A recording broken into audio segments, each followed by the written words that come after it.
Recorded Books presents Fizz Riah, Caught by a Boss by Tanisha Sims, narrated by Ebony Mendez and Theodore Rose.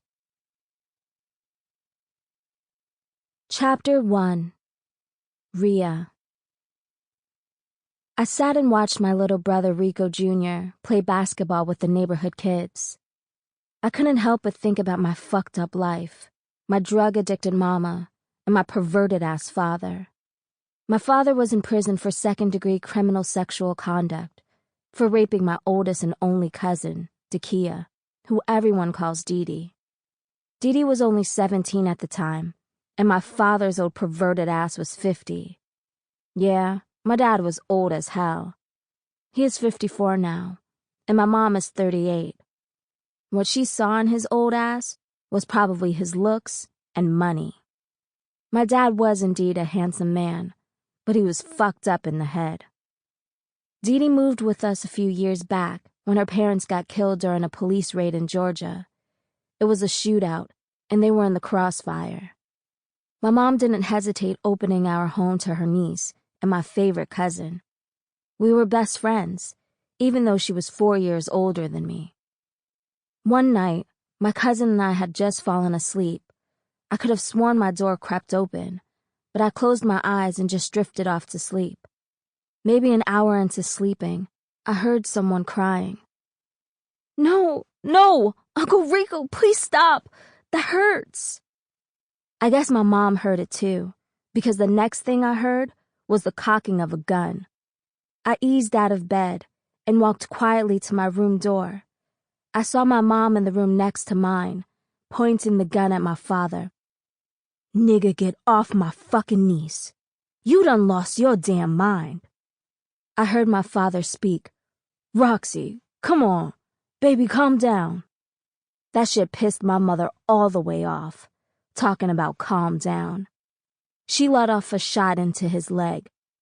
You stupid bitch! My father cried out. I'm going to kill you.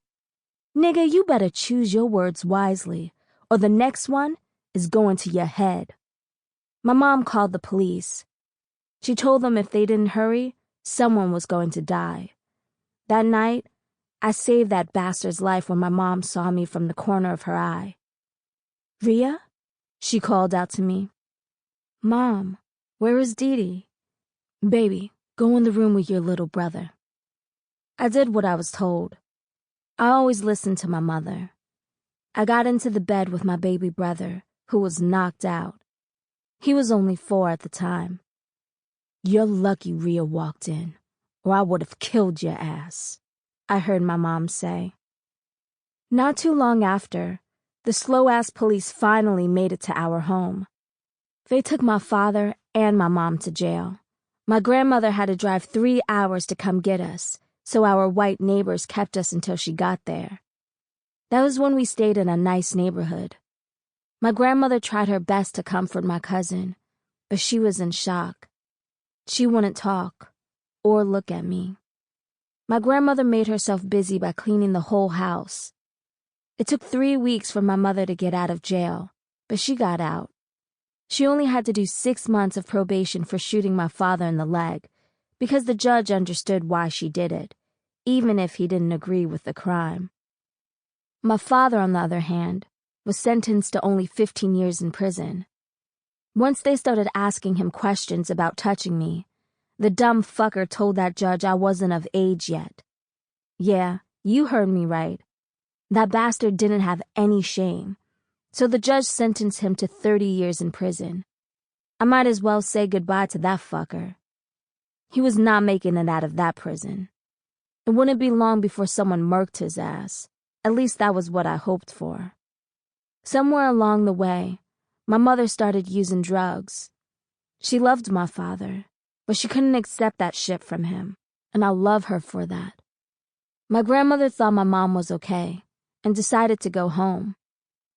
My mom started coming home later from work and staying away for 2 days at a time. I started caring for my brother like he was my child. After getting evicted, we moved to this raggedy neighborhood. My mom would still care for us when she was around, but that wasn't consistent at all. Sample complete. Ready to continue?